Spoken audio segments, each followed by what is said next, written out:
In front of me is Nokia XR20, and let me show you how to hide pattern line on this device. So at first, just take a look how it works right now. So if you provide the pattern, you will see the line of the pattern. And if you would like to hide it, if you would like to make it invisible, just open the settings at first, then find and select security.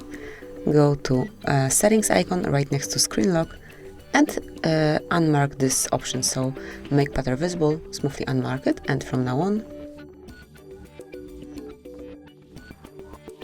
you can provide the pattern and there is no pattern line included, so it is not visible. And that would be all. This is it. Thank you for watching.